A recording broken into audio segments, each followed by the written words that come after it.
everyone, I'm Jodi and welcome to my YouTube channel. I'm really excited that you're here, and if you'd like to return every Monday and Thursday to find new videos, just hit the subscribe button to be notified when those new videos post. So today's video is all about why would somebody that had a successful 27-year career in one of the largest staffing firms in the world decide to leave at age 51 and start a YouTube channel. We're going to get to that answer before the end of this video, but I'll probably end up leaving you with more questions than answers. After going for a walk one day, I really started to think about putting on some sunglasses. And when I put those sunglasses on, everything that I looked at just had a different color, right? We've all got sunglasses, and when you put them on, the whole purpose is to have a different view of the world. And whatever color that lens is on your glasses, that then becomes the color that you then see. And I started thinking about, what if we could for just a minute put on the sunglasses with the lens being our 6 or 7 or 8-year-old self? How different would the world be, and how much joy would that bring us if there was joy in your childhood? And so I really wanted to think about taking life in its totality from the beginning to the end, and recognizing that in our 40s and 50s, things happen in life, and we now have layers and layers of judgment, misunderstandings, bad decisions, regrets, wonderful memories like raising children, having your parents still be around, having a wonderful career, whatever that is. But still, at the end of 40 or 50 years, we don't look at the world like we did with this level of innocence and genuine, authentic fun.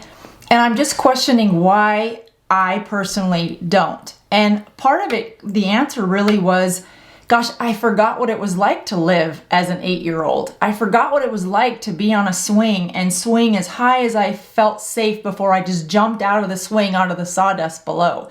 And I forgot what it was like to go to the arcade and put a bunch of quarters into Pac-Man and Miss Pac-Man just to see how many of those ridiculous tickets I could collect to maybe have enough tickets to get an egg of slime, without worrying about getting home for dinner, or having to make sure that everybody was where they needed to be, or making sure that you were there in time for this to happen or that to happen, or to go to the grocery store. When was the last time, I know for me, that I went to the grocery store and thought, this is kind of fun. I get to do this. Like when you were a kid, going to the grocery store was fantastic. Like, and heaven forbid if you get to go by that toy section, which was about this big in my grocery store. I don't know about you guys. It wasn't huge, but it didn't matter. I was just so excited, and to think that maybe you could talk your parents into buying those Jacks. Oh my goodness. But going to the grocery store now is such a chore, and it's like not something that we look forward to doing, and nobody's excited about it. And so I thought, gosh, if you've forgotten what it's like to look at the world through the eyes of an 8-year-old, go to a park, especially now that things are opening up, and watch the kids observe, or you observe the kids having fun and laughing, and what it's like to just be carefree in the world again. You know, they say that, and I heard this before, life weighs you down. And you hear older people say, you know, don't let life weigh you down. And I think at this stage in life, I get it. I get what that means. And so I really wanted to think about living again, but living on my terms. And I'm 51, as I said earlier, and I have, God willing, but still truthfully, I have more days behind me than I probably have ahead of me. And so I don't want to live the rest of those years under someone else's rules. I want to live on my own terms. And, you know, remember what it was like, I don't know if you guys had this or not, maybe in smaller rural communities, not as much, but the ice cream truck. Like, when's the last time you heard that sound from the ice cream truck and ran to the truck and was so excited just for your turn in line to be able to get that popsicle or that rocket popsicle? Like, I don't want my ice cream to melt while I'm waiting to be able to afford the sprinkles. And I want to go for a walk, and I want to jump on the log and walk on it like it's a balance beam, like we used to, carefree, like everything as an 8-year-old sees it is happy and carefree. When's the last time you decided to go and run through the sprinkler. It's been so hot lately. Run through the sprinkler in your swimming suit. Now, I know the first thing that you're probably thinking is there's no way I would do that. I have cellulite, or what would my neighbors think? First of all, if you're 50, we probably all have cellulite. Like, that's just the way it is. We're lucky to be alive. So cellulite's a very small, minimal problem to have, I think. But if that person is not paying your mortgage or writing your paycheck, why do we care? Why do we care what the neighbor says if we're enjoying summertime? Who's to say that once you're an adult, you cannot enjoy summertime the same way? So, and better yet, if you're that person making somebody else feel judged for just living their life, then maybe we should think about that. And why is that? What is wrong in our own life that we feel we have the right to place judgment and make somebody else feel judged? So, that got me really thinking about where I was in life, and did I want to play it safe and stay in a corporate job where I was, playing it, like I said, safe, and I wasn't learning as much anymore, and I wasn't creative, and I didn't have as many outlets for the fun side of the life that I wanted to live. I've enjoyed cosmetics since I sold Mary Kay Cosmetics in my early 20s, and I went to Dallas, and I didn't get the pink car, but I had the red jacket, and I heard Mary Kay actually speak on stage at this conference, and ever since then I've just been fascinated by the industry. And again, I just played it safe and went through corporate America, and I don't want to do that anymore. I want to really live. And look, I've had a great life, and I'm so grateful and blessed for every opportunity that I've had in corporate America and the places across the world that I've got to see, to travel for different meetings and stuff. It's been phenomenal, and I feel truly blessed. But I also want to know that at the end of my life, that I just took bigger risks, and I pushed myself, and I didn't stay comfortable, that I really got myself out of a comfort zone. And so that's why I started this channel. It wasn't also just for me, but it was in hopes that we could create a place and a platform where people that are in their 40s and 50s, and life is very different at this stage. We have different questions, and we're looking at things different. Our experiences are different.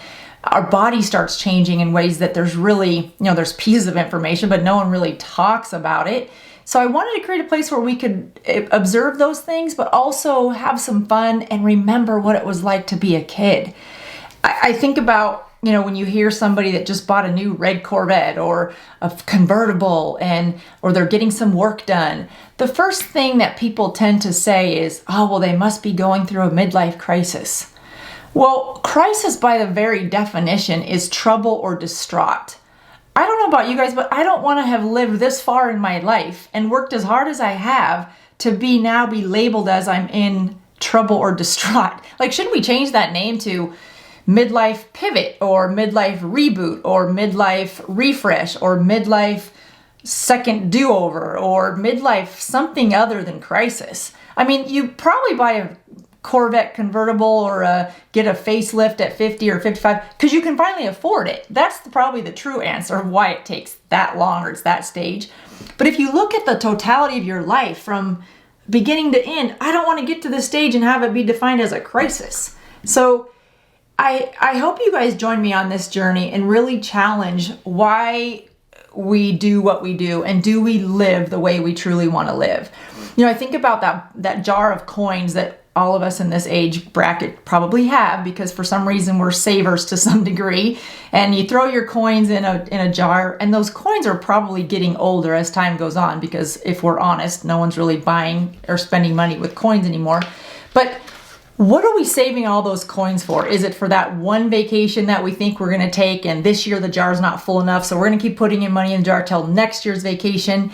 And then does the vacation ever really come? Or maybe we're just going to see how much money's in the jar when it's completely full. But what if we don't make it that far? I remember when I was in my early 20s, a good friend of mine, she had a family member passed away. He was in his 80s. And we went in to help sort of clean up the house. And I remember these jars of coins just in almost every room of the house. And I remember thinking, what were these being saved for? Like, what was he hoping to do that he'll never do? Because if you look at that jar of coins, there's a lot of ice cream cones at the ice cream truck in that jar. And there's a lot of trips to the arcade in a Ziploc bag, and grab your best friend or your spouse or your partner and say, we're going to the arcade and we're going to play Centipede or Battlestar Galactica or shoot the hoops until this Ziploc bag of coins is gone. I mean, what would happen if we really lived life with that authentic, happy self? You know, my fiance is phenomenal for a lot of reasons, but one of the things that I love about him is over Christmas, after we have the kids and it starts to quiet down a little bit, he grabs a puzzle and puts a puzzle together over the course of a couple weeks. And I just look at him with such awe, because his genuine, authentic happiness to just be content with being there, putting that puzzle together, I just watch him in amazement and just think that's how living should be. I walk past it, I find one piece, and I feel like job is done, satisfaction has reached, I'm very grateful, and I'm moving on. My brain can't slow down to work that way, but I love watching him do it. So I really wanted to start this channel as sort of my jar of coins and say, I'm gonna start doing it on my terms. I may make less money, but it's not about that anymore at this stage. It's about a piece of genuine happiness and knowing that in some way, I left the world in a little better place than I found it. And I owe that to society, and I think I owe it to myself.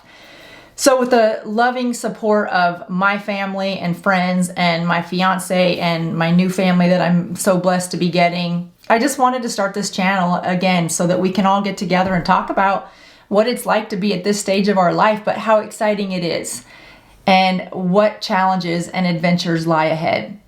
So if you would like this idea, and again, I apologize if it got a little bit deep and heavy, but I just felt it was been on my heart and on my mind to really just explain why I started this channel and why it was important. And I hope that it becomes a place that you look forward to coming to for 10 or 15 minutes a couple times a week and just live like your 8-year-old self. So thanks everybody for watching. I appreciate you hanging in there with me if you've stayed this long, but it was important. So hope you have a great rest of your day. Please leave any comments below if you've got some exciting things that you're doing. Midlife, did you decide to shift careers? Did you decide to do something completely different? I'd love to hear that, and so would the rest of the community that are on my page. So please share what wild things you're deciding to do at midlife so we can inspire one another. Thanks everyone. See you soon. Bye-bye.